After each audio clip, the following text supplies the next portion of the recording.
Hey there, hi there, ho there. Mr. Biz here, Ken Wentworth, and had a few minutes before I go in and get the old wig busted here, getting a little shaggy up here.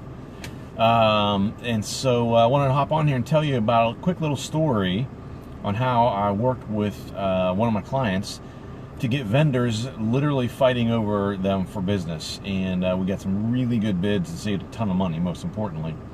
So. Small manufacturing company. They produce widgets, let's call it. The main raw material they use in producing their widgets is a pretty, it's available in a lot of places. It's pretty prevalent. And there's no difference in levels of quality or anything like that. So it's an easy thing to bid out. Well, they hadn't bid it out in several years. So when I first started working with them, I was looking at ways to save money. So I looked at some of the larger expenses. Of course, this is where you start, right, on the P&L in their expenses. So saw this raw material and what we spent on it every year, and said, hey, let's see if we can save some money. Well, we've always dealt with company X. Okay, fine. Well, let's get some bids, right? So anyway, what I did was to create some competition without having to actually create competition. Is there were 4 vendors, and I scheduled them all basically there at about the same time for appointments with me to talk about the bidding process and what we were looking for. So, as you can imagine, the sales folks in this industry, they all pretty much know each other, right?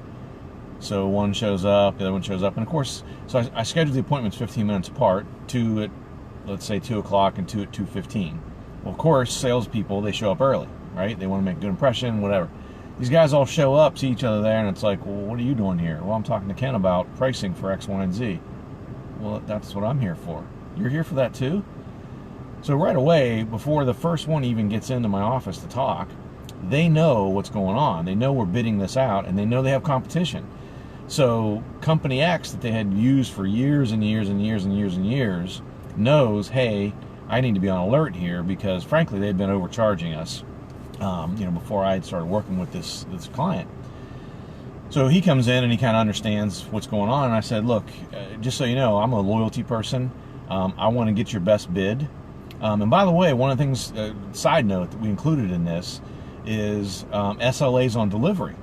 That's very important, right? Especially if it's a key ingredient that you use in making your widgets or whatever it might be. That is very important, right? So you want to make sure you're getting that in a timely manner. So for example, you might have an emergency order, or forget emergency order, even forget that situation. You build your production schedule based on, I can get this raw material within whatever, 2 days of ordering it. If they don't deliver on time, and if it's 3 days or 4 days, you've just screwed up your whole production schedule.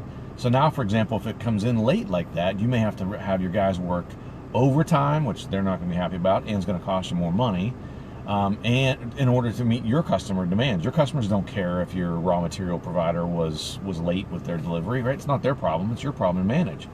So that's a very important aspect to add in here. So I laid out for them, this is what we need, service level agreement, SLA, for delivery. And if you cannot meet this, and there's going to be a problem, right? It's going to throw us off. And so what we did was, when we hadn't had this in the past, and it's something to consider if it's important for you like this, is to put in penalties, right? If you can't meet this SLA for delivery, there's a penalty, right? If you don't get it to us within X of time, whatever it is, 48 hours or whatever it might be, there's a penalty. There's a financial penalty for that. So keep that in mind. It's a good tactic to use, and that's a differentiator, right? So maybe one vendor says, I can give you that price, but I can't meet that delivery SLA. Well, the quicker SLA on delivery obviously is better. So, and again, by the way, these are the kind of things we cover in my online course, Pathway to More Profits. You can check that out at MrBizProgram.com, MrBizProgram.com. Love to see you in the next one. It's only 5 weeks, but each week we cover a different topic that is critical for business success. Anyway, back to the story. So these vendors all come in, they give us their bids, and I told them, look, I want to wrap this up. I think it was on a Tuesday or Wednesday I had the meetings, and I said I want to make a decision by Friday at noon, so I need your best bid by end of day Thursday. So when I come in Friday morning, I've got all the bids, we can make a decision. So they all bid very aggressively, and good for us, right? So we didn't have to put any pressure, anything like that. Now, slight variation, not variation, a tangent to that. The company X that we had been using for years and years and years had never said anything about any price. They came in about 12% cheaper than they had been charging us, which tells you they had been overcharging us, right? A little unfortunate there. Nonetheless, they were not the lowest bid. Again, I'm a loyalty person. I know the owner had a good relationship with the owner of that company. So I reached back out to them at noon on Friday and I said, hey, if you can match the price of the lowest one, then we'll stay with you guys. And it wasn't a significant difference. And I said, but the catch is I need to know by 3 p.m. today. You got 3 hours to figure it out because I want to make a decision and move forward. And they came back, they did match the price, we stayed with the same vendor, all was good in the world. However, again, as I mentioned, their original bid was 12% under, and ended up being about 14.5% under what they had been charging. So just by setting up those meetings and spending at a maximum 2 hours of my time, we saved 14.5% over what we had been spending on our primary raw material that we literally ordered about 100,000 pounds of this raw material every year. So you can imagine the dollar impact that had, positive dollar impact that had. A simple thing like that, it got them competitive without us having to put any pressure on them, saved a ton of money. Consider this. And by the way, we firmed up the SLA on delivery because they had been slow on deliveries in the past. We firmed that up, all good. Haven't had any problems with them since, delivery-wise, all good. So good ideas. Hopefully you can utilize some of this stuff in your business if you haven't done this before. Again, cover these kind of things and work through these types of issues with you in my online course. Check it out at MrBizProgram.com. I'd love to see you in the next class where I literally help you in live sessions work on your business, make it more profitable and more efficient.